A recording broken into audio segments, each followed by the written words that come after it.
Hello my student, Omkar Singh teaching study yard में आप सभी स्टूडेंट का स्वागत है। तो हम जो पढ़ रहे थे कक्षा 10वीं एनसीईआरटी का जो प्रश्न वाली 7.1 का क्वेश्चन क्रमांक 6वीं का तीसरा हल कर रहे हैं आज।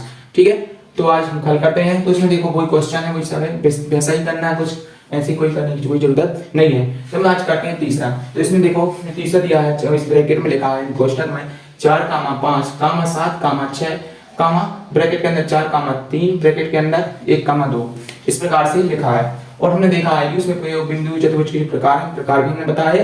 ये प्रकार में उनके बिंदु को हमने रख दिए, यानी कि इनके जो शीर्ष हैं जो हमने इनमें रख दिए। और हमें क्या है, चतुर्भुज बनाना था। चतुर्भुज क्या होता है? चतुर्भुज जिसकी चारों भुजाएं समान होती है, या उससे वर्ग भी आप बोल सकते हैं।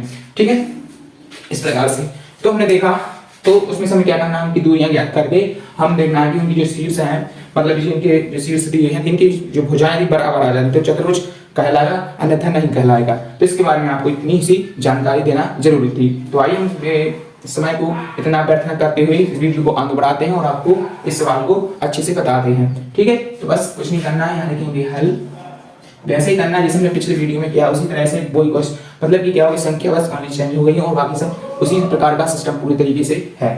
ठीक है, तो हल माना ए हो गया हमारा 4, 5, बी हमारा 7, 6 और सी हमारा 4, 3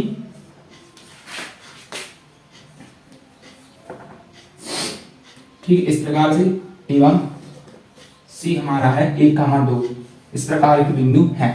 ठीक है, अब हमें क्या करना है, हमें करना है ए और बी बिंदु के बीच की दूरी कर लेंगे, फिर इसके बाद कर लेंगे हम बी और सी बिंदु के बीच की दूरी, और फिर करेंगे सी और डी के बिंदु के बीच की दूरी, या डी और ए की भी ज्ञात कर सकते हैं, या ए और डी की, दोनों की करेंगे तो भी ऐसी आएगी। ठीक है, कोई भी आप ज्ञात कर सकते हैं। तो पहले हम क्या करते हैं, बिंदु ए और बी बिंदु के बीच की दूरी। ठीक है, तब हम रखेंगे दूरी का सूत्र।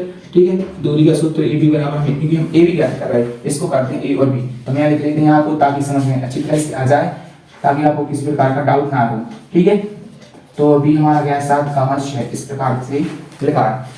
तो हम देखते हैं कि इसे हम क्या करना है, x2 x1 मानेंगे, इसे y2 y3 sorry y2 y1 इस प्रकार से। चलो हम थोड़ी सी आपको लिख देते हैं ताकि आपको याद रहे। x1 बराबर 4, x2 बराबर 5, x2 बराबर 7, y1 बराबर 5। ठीक है, और y2 बराबर हमारी कितना 6। ठीक है, इस प्रकार से दिया है। तो हमने देखा है कि अब इसमें हम दूरी का सूत्र रख देंगे, ए बी बराबर डायरेक्ट रख लेते हैं, क्योंकि इसमें आपको याद होगा कि इस प्रकार से था हमारे दूरी का सूत्र। चलो ठीक है, एक बार आपको रिवाइज करवा देते हैं। ए दूरी का हमारा सूत्र है x2 माइनस x1 पूरे का वर्ग धन y2 माइनस y1 पूरे का वर्ग। ठीक है, इस प्रकार से है। तो हमने देखा कि अब हम क्या रखेंगे, x2 हमारा कितना है, यहाँ पर 7 है, यानी कि 7 है, तो बस यहाँ पर रख देंगे इस सूत्र में 7 ऋण। ठीक है, x1 कितना हमारा 4। ठीक है, इस पूरे का वर्ग धन y2 हमारा कितना है 6 है, और y1 हमारा 5 है, इस प्रकार से पूरे का वर्ग इस प्रकार से थे। ठीक है, तो हमने इस प्रकार से आपके रख दिए। थोड़ी इस साइड थोड़ी और पास में लिख लेते हैं, ताकि क्योंकि हमें पूरा इस बोर्ड में लिखना है। ठीक है, ताकि बन जाए पूरी तरह से। ठीक है, बस यहाँ से लिखेंगे अब ई बी बराबर,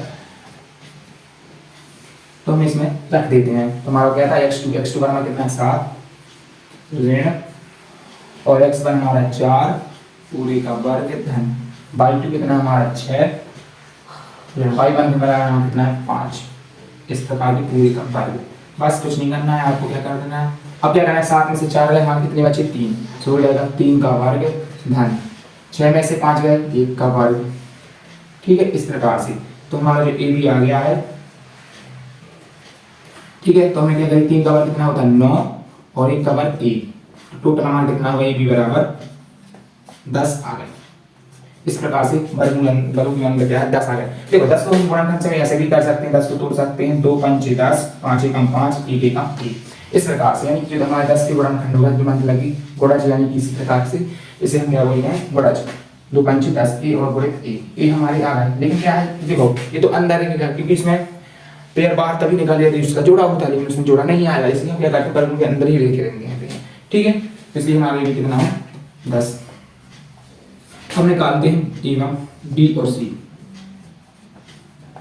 ठीक है, बस कुछ नहीं करना, डी और सी में आपको इसी तरह रख देना है। तो हमें ये तो हमने निकाली। अब हम क्या करेंगे, इसको बाई 3 मानेंगे, इसको बाई सॉरी इसको x3, इसको बाई 2, इसको बाई 3, इसको बाई 2, इस प्रकार से मानेंगे, बस मान को रख देंगे। ठीक है, इस प्रकार से डायरेक्ट रख देते हैं हम।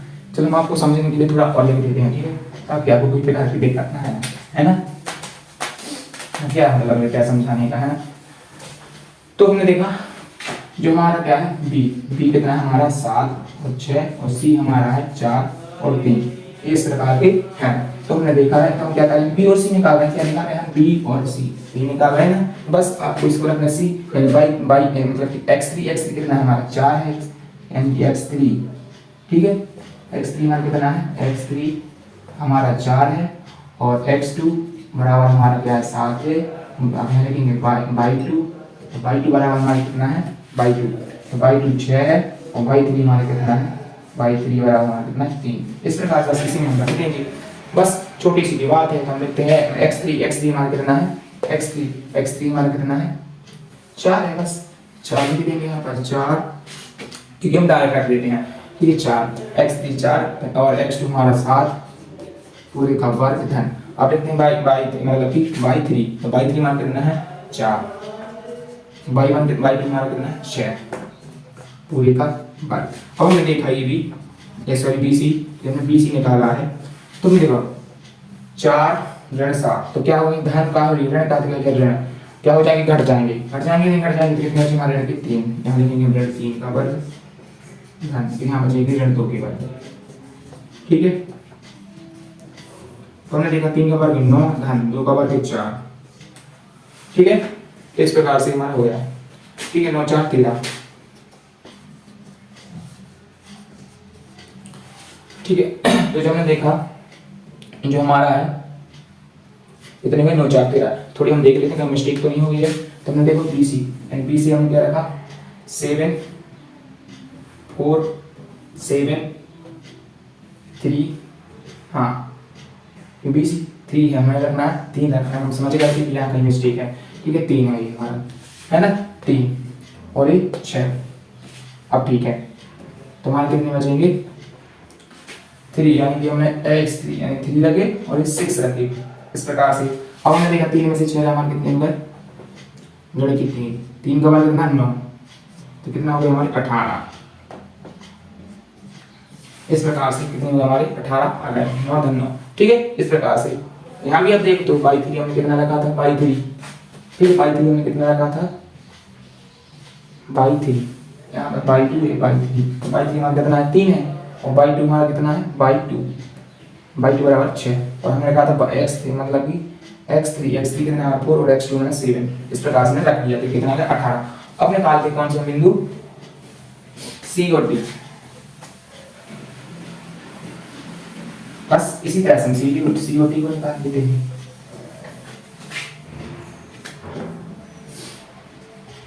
निकाल सी और डी बराबर, थोड़ी देर पास से लिखेंगे, यहाँ से थोड़ी देर लाइन खींच देते हैं। अब निकालें हम सी और डी, अब निकालें हम सी और डी, तो सी हमारा कितना है 4 3 है और डी हमारा क्या है 1 और 2 है, बस इसी में पूरा रख देना है। तो मतलब कि x पूरा आ जाएगा हमारा डी यानी 1 ऋण 4 पूरे का वर्ग धन 2 ऋण 3 पूरे का वर्ग। बस सी डी हमारा कितना हो गया ऋण 3 का वर्ग धन 1 का ऋण 1 का वर्ग। ठीक है, तो सी और डी कितना आ गया सी और डी, तो हमारा कितना लिखेंगे 9 धन 1, तो हमारा कितना आएगा सी और डी आ गया हमारा कितना 10। ठीक है, इस प्रकार से हमारा सी और डी कितना आ गया हमारा वर्गमूल कितना 10 आ गया। अब निकालते हैं हम डी और ई को, एवं तथा डी और ई को निकालते हैं डायरेक्ट। ठीक है, तो डी और ई को देखते हैं हम, पहले हम निकालेंगे डी और डी हमारे कितना है डी, तो डी को हम निकालें, डी हमारा कितना है जे है और ए हमारा कितना है 4 और 5, तो इसे 4 लिखेंगे ऋण 1 का वर्ग धन यहाँ 5 ऋण 2 का वर्ग।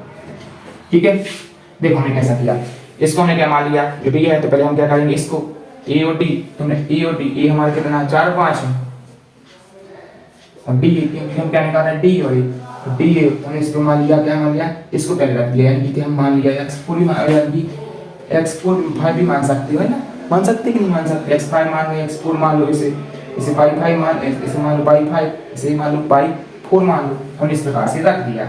ठीक है, बस इस प्रकार से रख दिया। तो हमने देखा 4 में से क्या 3 का वर्ग, यहाँ बचे 3 का वर्ग, 3 का वर्ग 9, 3 का वर्ग 9, यानी कि टोटल हमारा कितना आ गया, डी आ गया 18 वर्गमूल के अंदर 18, कितना है 18। तो हमने देखा है कि तो क्या किया हमने, जब हमने देखा देखो ए और बी तो हमारी 10 आ रही है और एक हमारी सी और डी है, ये तो दोनों बराबर आ रही हैं, बी और सी 18 आ रही है और डी और ई 18 आ रही है। ठीक है, लेकिन कोई 4 भुजा बराबर आ रही है, नहीं आ रही है, तो क्या हम कह सकते हैं कि यह चतुर्भुज है या वर्ग है? नहीं कह सकते। इसलिए नहीं कह सकते क्योंकि चारों की भुजा अलग अलग आ रही है, स्प्रेंग आ रही है, लेकिन ये तो है कि डी और मतलब कि डी और ए की और ए और बी की ये तो बराबर है, और बी और सी और डी की, बी और सी की 18 आ रही है और डी और ए की 18 आ रही है, तो ये बराबर है क्या? लेकिन चारों बराबर है नहीं है, तो हम लिख देंगे यहाँ पर नीचे इस टाइप से आता है, इस प्रकार से आता है दिए गए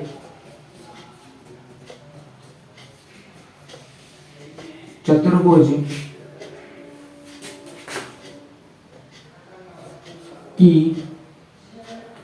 की भुजाएं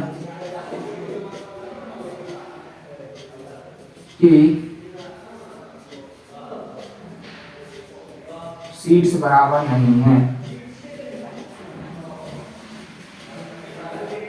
तो उनकी भुजाएं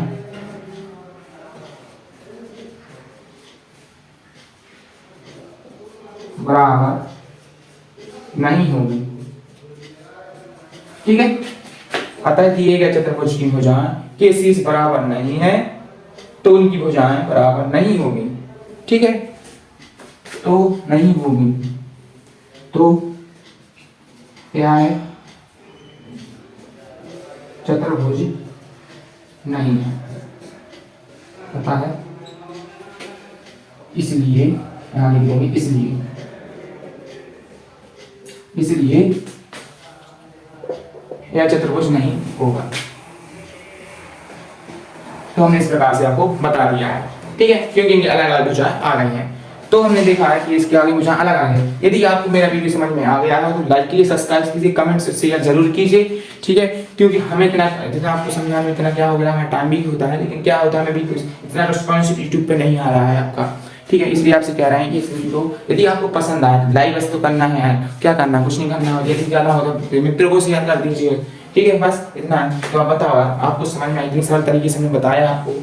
ठीक है, तो आपको समझ लाइक तो बस तो करना, क्या उसका पैसा कुछ लग रहा है, कुछ नहीं लग रहा है, तो भाई प्लीज यार मेरा सपोर्ट जरूर कीजिए, है ना, क्योंकि यदि आप मेरा सपोर्ट करेंगे तो अभी तो मैं आपको बोर्ड पे पढ़ा रहा हूँ, फिर उसके बाद मैं आपको डिजिटल बोर्ड पे बताऊंगा, तो उसमें आपको क्या होगा, आपको भी आसानी होगी, मुझे भी पढ़ाने में आसानी होगी। इसलिए आपसे यही रिक्वेस्ट है कि आपको यदि वीडियो समझ में आया तो सब्सक्राइब और कमेंट शेयर जरूर कीजिए, ताकि हमें रिस्पॉन्सिव अच्छा आपका मिले।